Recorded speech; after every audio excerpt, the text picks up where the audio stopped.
Thanks for staying with us. We're going to start with the nation. 50% electricity subsidy for varsities teaching hospitals. Consumer Commission moves against arbitrary price fixing. Police squeeze at jail over NLC terror suspect tenant. President off to China. Striking doctors risk losing pay. Canada bars visiting visa holders from work permit. Seyi Tinubu launches initiative to fight maternal infant mortality. And manufacturing gets 74 billion to boost production. Okay. Oh, who has the manufacturing? Yeah, so I have the story of the manufacturing gets 74 billion to boost production. They said the Development Bank of Nigeria has disbursed 112 billion in loans to some 11,859 companies operating in key sectors of the economy. They said the managing director, Dr. Tony Okpanachi, gave the breakdown yesterday at the 4th DBN Annual Service Ambassadors Award ceremony in Abuja. He said the breakdown indicated that a total of 74 billion was disbursed to about 3,696 end borrowers in the manufacturing sector, while 38 billion was loaned to 8,163 end borrowers in the agricultural sector. According to him, he said the disbursements were part of the DBN's broader efforts to stimulate economic development by empowering sectors that are critical to Nigeria's growth. He also noted that the disbursements have had a profound impact on key sectors such as the manufacturing and the agricultural sector, which are priority areas for the growth of the economy. I was interested because I know last year when the president came in, he promised 74 billion to 74 companies, a billionaire each. So I thought that was what but at least I'm happy that some of these companies are getting these monies. Okay. The president is also approving relief for tertiary institutions, teaching hospitals that are reeling under huge electricity bills. So he has approved a 50% subsidy for electricity that are used by these institutions. This was, of course, revealed by the Minister of State for Health, Dr. Tunji Alausa. He says that, as we know, tertiary institutions recently have been complaining about this really increase gargantuan bills. Because I'm looking at this and I'm hearing the University College Hospital got a 400 million naira bill. ABUTH Zaria 300 million monthly bill. You know, they're just huge bills. Some public institutions, they say University of Nsukka has 3.6 billion naira in bills for, University of Calabar, 29.5 billion. Anyway, wow. So our president is saying, let's give them some sort of relief, 50%. And according to the Minister of State for Health, he says that, in fact, the Ministry of Power is already in conversations with them on how, they can go about this. But analysts are asking, how is it that, we have these group of educated professionals, experts, and they can't work out how to generate their own electricity, find alternative sources? And also, I think the Buhari administration also had launched at different times. They said some initiative of power supplies to some of these major institutions. What has happened to that as well? So these are questions as well that have come up. I had a comment there, but let me just leave it. It's not our hot topic. So the infant and maternal mortality rates in the country are unacceptable. This is according to Mr. Seyi Tinubu. He said this yesterday, and according to him, he said urgent action needs to, take place to curtail the menace by the government and private sector. And he expressed concerns over the alarming statistics, noting that in 2023, Nigeria recorded an infant mortality rate of 54.74 deaths per 1,000 live births, a lot of children dying at birth, while the maternal mortality rate in 2020 stood at 1,047 deaths per 100,000 live births. So he started the initiative to redressing the mortality rate. He said that was also launched yesterday. That's an intervention program that he has started, which was launched yesterday. So the Infant and Maternal Healthcare Intervention Drug Bank for Indigent Patients and Obstetrics and Gynecology, Pediatric Pharmacy came alive yesterday at the Ahmadu Bello University Teaching Hospital in Zaria.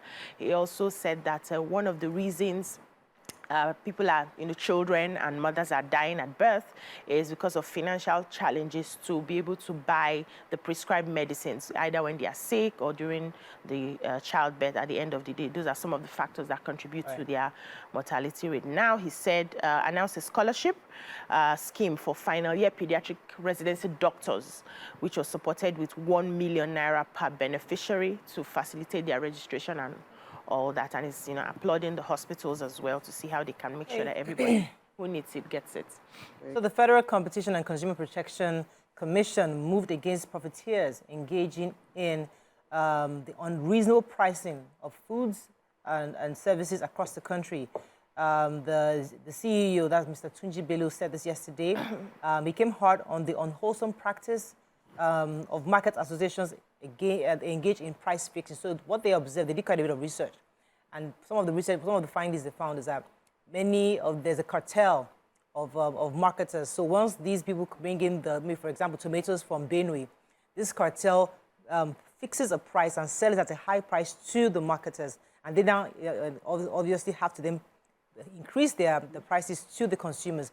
So they're going to be going hard on these cartel to ensure they don't continue to do this unreasonable pricing. Yeah. Even also, they said that there was some more research that was done such that there was a product, Ninja Blend, that is displayed on the shelf in the US, I think Texas, for $89, which is about 140,000 naira. And that same blender in Nigeria was running for 944,000, almost $1 million naira. What happened? And that is a big. Well, that's Nigeria now. We know. That's like way. No, that's like that's like 500% inflation. So usually they inflate, but now because of all that's happening, they're overdoing it. So he said that's completely that even a week before that or 2 weeks before that, that same blender was 750,000. So what happened between 2 weeks ago and this week that made the blender almost $1 million naira? So these are things that they would have gone to ship it, and then all the prices have increased. But still, 140,000 naira to $1 million naira. That is unfair. That's wickedness, highest order.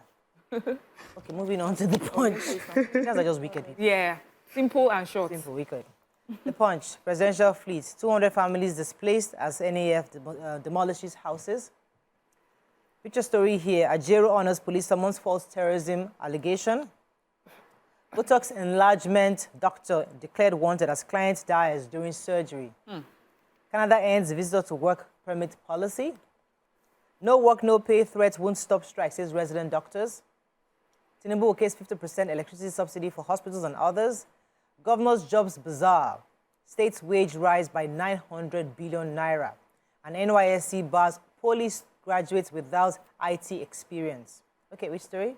Well, for your daily updates on the NLC president versus Nigerian police, here I am again today. So the president of NLC, Joe Ajero, on Thursday visited the Intelligence Response Team headquarters of the Nigerian Police Force in Abuja to honor the invitation. I took that yesterday. So they say he got there at 10:17 and left shortly at 11:15 after giving his statement.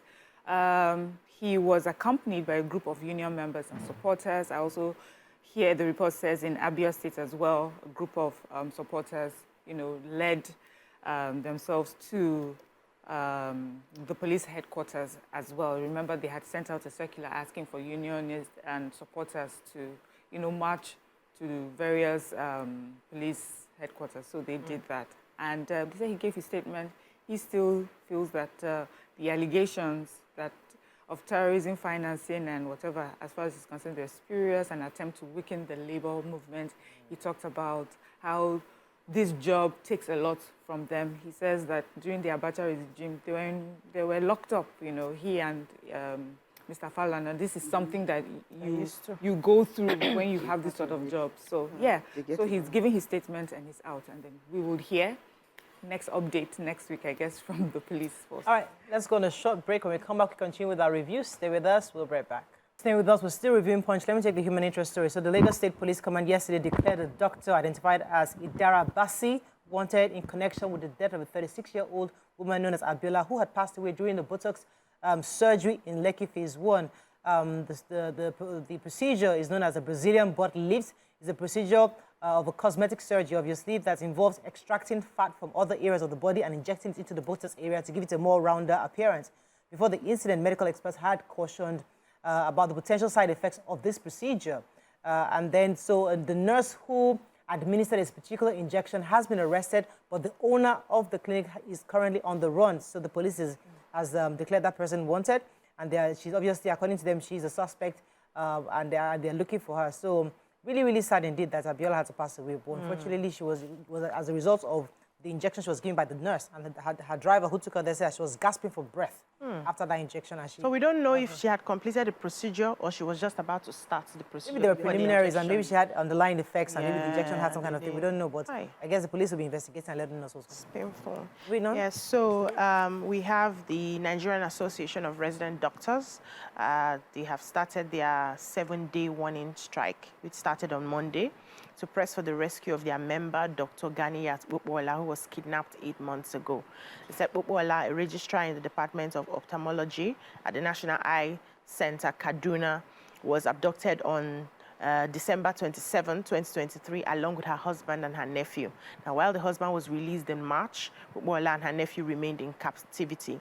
And, you know, they've been asking the federal government or the government to do something about it. So now the government is saying that it will invoke, when they go on this strike, they will invoke the no work, no pay policy for the striking resident doctors. And now President Dr. Dele Abdullahi said the decision to embark on the warning strike was made during their extraordinary National Executive Council meeting, which was held virtually on Sunday. And while he was reacting to the pronouncement of the federal government, who says no work, no pay policy, he says that they are not afraid of it, they are not moved by it, and they are going to continue with the warning strike and then proceed after, if nothing is done after that. He said they have been saying it is not new. We are focused on our objectives, irrespective of the consequences. They can even decide to sack us as long as they bring back our kidnapped colleague. It's going to be a win-win situation for everyone. The government on the other side explained that they are not stopping anybody from doing their strike, that no work, no pay is part of what they can do even while your strike is going on. So if you choose to go on the strike, you know that you're not going to be receiving your pay. Vanguard, very quickly, exploitative pricing. Traders get 1 month notice to crash prices. Tension in Kebbi as military personnel shoots DPO dead. Insecurity, over 55,900 people dead, 21,000 abducted in 4 years, says report. Federal government will liaise with EU to take action against Simon Ekpa, says Defense Headquarters. Why cement prices are high, says BUA boss. And coronation anniversary, that I'm king does not mean everything I was before I was crowned is thrown away, says the king. Okay, which story are we taking?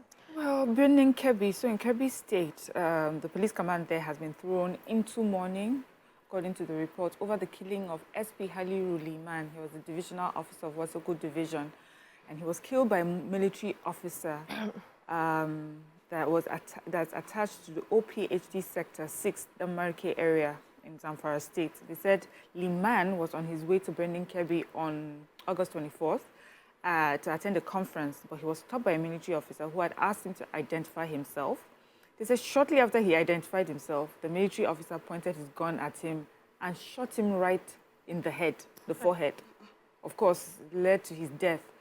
Now, I'm reading this story. I read it over and over, and what I see that the police is condemning it and saying that they will do everything. DPO says they will do everything to ensure that justice is served. Has talked about the importance of better collaboration between the police and military. But I'm waiting to see something from the military. It's silence. I haven't seen anything, at least in this report. So, because this is where we should hear from them. Who is this person? Is he a rogue military officer? Is he a real person? You know, why would he do that? That's something we like. And this happened on the 24th. So this is enough time to know what the military is doing about this. Right. But I do hope that this person gets justice. But it's so sad. You ask to be identified, you identify yourself, and then the person shoots you right in the head. Wow. Makes no sense. Okay, so I have the story of the BUA boss. He's sad. He said, as Rabiu, Abdusamad Rabiu, he said the cement dealers frustrated his company's plan to sell cement at 3,500 per bag last year.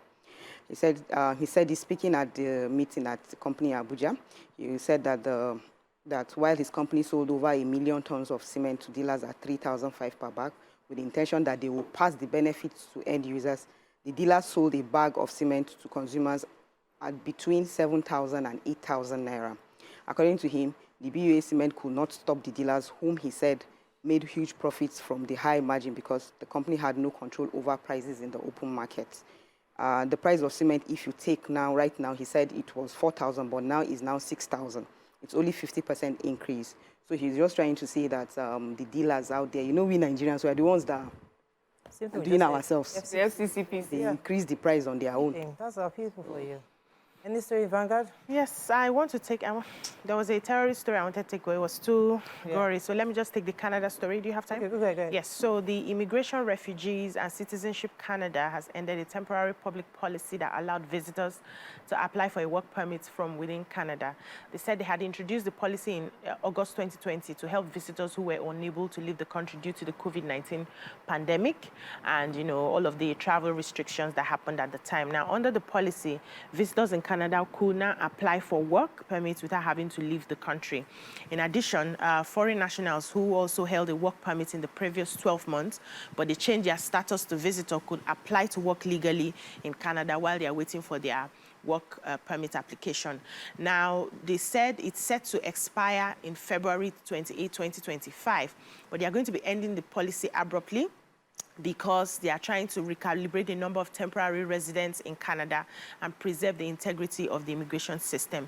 They also said that they are aware that some bad actors were using the policy to mislead foreign nationals into working in Canada without authorization, and that's why they're going to be ending it very fast. So I know that this is going to affect a lot of people who are traveled as visitors and they are able to get a work permit. So now as a visitor, you're not allowed to work. If you're going to work, you have to seek for your work permit. Let me take the story from the defense headquarters. So in Abuja, the defense headquarters yesterday said that they will be liaising with the European Union to take necessary actions against Simon Ekpa. If you remember, Simon Ekpa is a self-acclaimed disciple of Nnamdi Kanu, who is currently in detention in Nigeria. So yesterday, I think on Wednesday, Simon Ekpa had taken to his X page to declare that December 2nd is the date that the map of Biafra will be presented and officially declared the Biafra Republic. The Biafra government is preparing to present them the complete map of Biafra. He urged Nigerian government to participate on the upcoming Biafra Convention in Finland, and he also threatened the 30-day lockdown of Nigerian institutions in Southeast if Kanu is not released. So the Nigerian government said that they will be liaising with EU to make sure that they are able to take necessary action against Simon Ekpa. Moving on now to the Nigerian Tribune, our final paper for today. FG gives traders 1 month to crash prices. Local government autonomy. NBA names committee to monitor 774 councils. Edo, political parties candidates to sign peace accord towards September 12th. FG approved 50% electricity subsidy. Reps petition Canadian envoy over genocide inciting statement. And court strikes out suit against #end bad governance protesters. Okay, which story? Any story in let me take the local government autonomy. So at the NBA 32nd president, the new NBA president, Mazi Afam Osigwe, SCN, said that the NBA, as the watchdog of the society, shall set up a local government monitoring committee to monitor and ensure the strict compliance with the recent Supreme Court judgment granting the financial independence of the 774 local governments in our country. He disclosed in his inaugural speech after he was sworn as the 32nd president of the umbrella body of lawyers in the country at the annual NBA convention. He said that the NBA, with its branches spread across 36 states of the FCC, is best positioned to monitor all the 774 local governments to ensure that the Supreme Court judgment is upheld. And this is a very crucial part of our democracy. So he's going to ensure that he's going to monitor that across board. I mean, I think it's a good thing. I'm happy for him. Congratulations to him. Any other story? I think we're done. That's all we can take on Front Page Review this morning. When we